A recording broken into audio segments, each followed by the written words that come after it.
Tu as sûrement déjà rêvé d'être footballeur professionnel, faire vibrer toute une ville, réaliser tes meilleures performances et marquer des buts sous les cris de milliers de supporters déchaînés. Et comme chaque joueur professionnel, tu auras évidemment ton propre équipement fourni par ton sponsor. Tu t'attacheras particulièrement à un élément de ton équipement, celui avec lequel tu feras de belles passes, tes plus beaux dribbles et évidemment, tu marqueras tes plus beaux buts. Je parle évidemment de ton soulier, l'arme du footballeur. Ton sponsor te le fabriquera avec un design unique, avec ton nom ou tes initiales gravées dessus. Stylé, hein, tu trouves pas? À travers les années, on a vu passer des centaines de modèles de souliers fabriqués par toutes les marques et qui ont été portés par tous les footballeurs. Mais certains de ces souliers ont su traverser les époques et resteront à jamais gravés dans la mémoire des amateurs de football. Aujourd'hui, on va parler des 10 souliers les plus iconiques de tous les temps. Avant de commencer, je poste 2 pronos gratuits tous les jours. Alors rejoins-nous dès maintenant. Le lien est dans la description.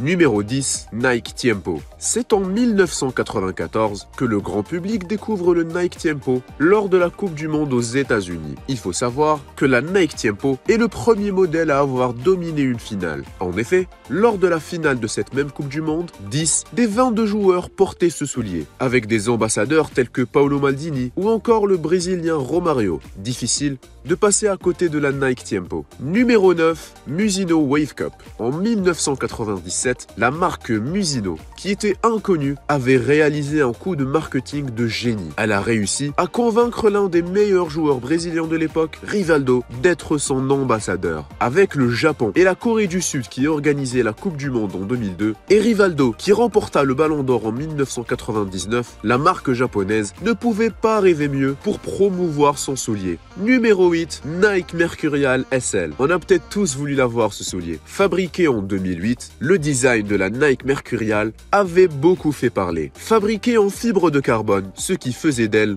la chaussure de foot la plus légère au monde à cette époque. En plus de ça, l'ambassadeur principal du soulier n'était autre que le fameux Cristiano Ronaldo. Rien que ça. Comment ne pas tomber sous le charme de cette magnifique paire? Numéro 7, Adidas F50. La célèbre Adidas F50 avait fait son arrivée en 2004 pour la première fois. Son air futuriste faisait de lui un soulier très demandé, avec comme particularité sa languette qui couvrait les lacets, donnant l'impression que la chaussure n'en avait pas. Mais peu de temps après, la languette fut supprimée du modèle F50. Le soulier a été notamment porté par Arjen Robben.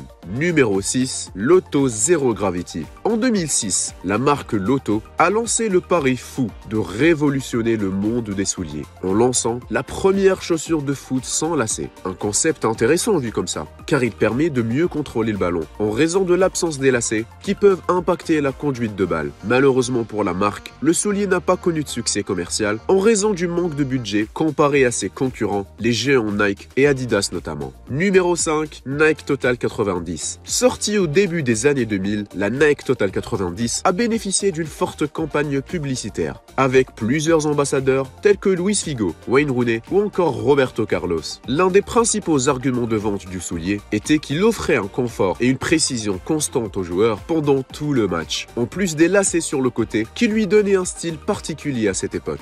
Numéro 4, Nike Air Mercurial. À sa sortie en 1998, année de Coupe du Monde, le soulier Nike Air Mercurial était l'un des meilleurs sur le marché et il a été fabriqué pour l'un des meilleurs joueurs du monde à ce moment, Ronaldo. D'ailleurs, tu te rappelles peut-être de la photo mythique de Ronaldo avec ses souliers Mercurial attachés autour de son cou. Nike ne pourrait rêver mieux comme publicité. Numéro 3, Adidas Copa Mondial. Sans doute l'un des souliers les plus connus au monde. C'est l'un des plus vendus d'Adidas en tout cas. N'importe qui pourrait reconnaître ce modèle qui a vu le jour en 1979, mais qui continue de se vendre maintenant. Fabriqué en cuir de kangourou, il était connu pour être souple et permettre aux joueurs de se sentir à l'aise dans ses courses. De grands noms du football ont porté l'Adidas Copa Mondial, tels que Beckenbauer ou Michel Platini. Numéro 2, Puma King. Rien qu'à son nom, on comprend que le soulier n'est pas fait pour tout le monde. Fabriqué en 1970, le Puma King est déjà mythique, car c'est le soulier qui a lancé les partenariats entre les footballeurs et leurs sponsors concernant leurs chaussures de foot. En plus de ça, il a été porté par les meilleurs footballeurs, notamment le roi Pelé, qui a gagné la Coupe du Monde avec, et aussi Maradona ou encore Johan Cruyff. Numéro 1, Adidas Predator. Celui-là, tu le connais sûrement, car c'est le soulier le plus vendu au monde.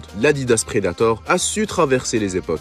Fabriquée en 1994, on peut la reconnaître, notamment aux mêmes 3 bandes blanches qui n'ont pas changé depuis. La présence aussi de caoutchouc sur le dessus du soulier aidait à améliorer la friction entre lui et le ballon. Une amélioration qui n'est pas inutile. Zinedine Zidane nous l'avait confirmé lors de sa magnifique Coupe du Monde en 2006, puisqu'il était ambassadeur de l'Adidas Predator. Malheureusement, la vidéo touche déjà à sa fin. Merci à toi d'être resté jusqu'ici. Et toi, quel est le soulier qui t'a marqué le plus? Dis-le nous en commentaire. En tout cas, n'oublie pas de t'abonner à notre chaîne pour ne rien manquer de nos prochaines vidéos. Et sinon, je poste 2 pronos gratuits tous les jours. Alors rejoins-nous dès maintenant, le lien est dans la description.